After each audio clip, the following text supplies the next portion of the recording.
How's it going? My name is Justin Fowler. I'm from Redford, Michigan. Um, for me, as a coach, um, with values and principles and what I want to be known for, values, I really think that emphasis on student athlete is the important thing. Student first, athlete second, because athletics only gets you so far. Even when you're extremely good and you can play at the D1 level, your chances of going pro, statistically speaking, are under 5%, even less. If that, I don't have the numbers in front of me, but they're minuscule.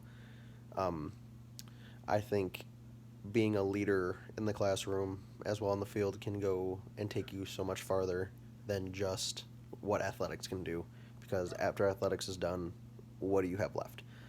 But if you prepare yourself in the classroom and you're a good student and you are able to gain like regular knowledge on, let's say you donate to charity or you lend your time to a soup kitchen and stuff like that. Those are skills and lessons that can transfer to the real world. Sports only can do that to a certain point. Um, Principle wise, being on time is number one. Time management. Um, I'm of the mantra: if you're early, you're on time. If you're on time, you're late. If you're late, you're unacceptable.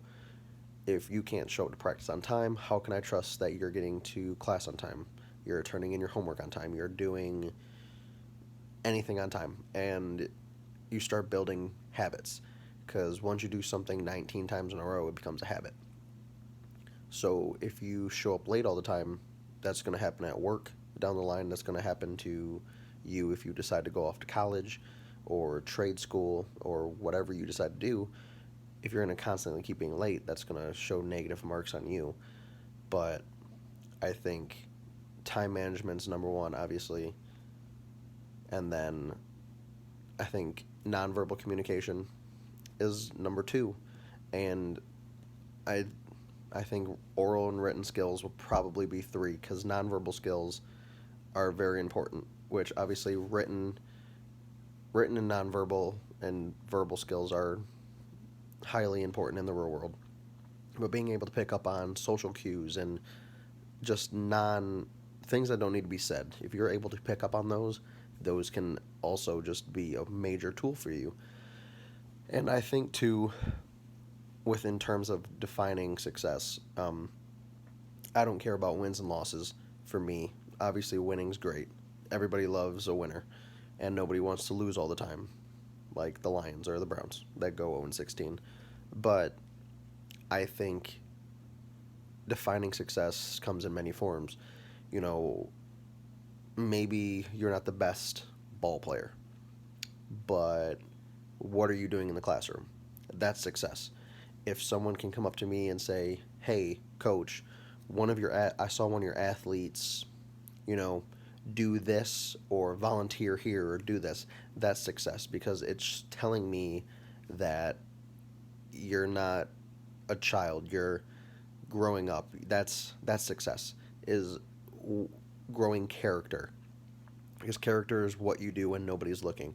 So, yeah, it's great if somebody recognizes, "Hey, coach, so and so did this in the classroom. They're doing really well. They have a 3.5, etc., etc." But I want to see, I want to hear, if anything, from you that your character is speaking from that. Like, I should already know when somebody says that. I see it all the time. I don't need to tell X player to do something. They know what they need to do. That's character. And that's leadership when they know what to do. And I think leading in the classroom, leading in the community, leading on the field, that's success. It's not, like I said, it's not always about wins and losses. It's about growing as a person, growing as a team, growing as individuals. That's important. I want to see these kids go off to college. I want to see them go to trade school or just get a great job right out of high school, or maybe they don't need a college education. Trade school workers are, you know, they're running low. So it'd be great to see people go do that and do jobs that they want to do and not feel like they have to do something. But if they decide to go to college, I want to see them succeed. I want them to carry on the good grades that they had into college. I want them to be recognized as leaders in the classroom far and beyond past when I see them. I want to see them, be leaders in the business world or whatever field they choose, 20, 30 years after they are gone with my team.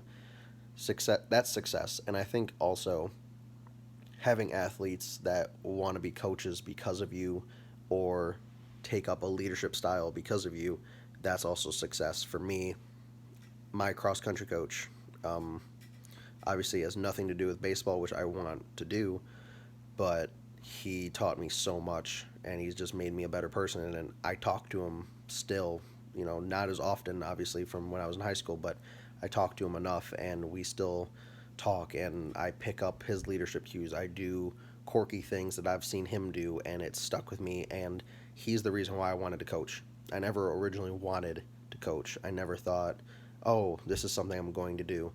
But my love for sports and being able to do for someone else what he's done for me, that's the biggest way I can repay him, is to hopefully shape athletes' minds and put them in positions to want to do this as well as a compliment. I think that's what success is really for me. So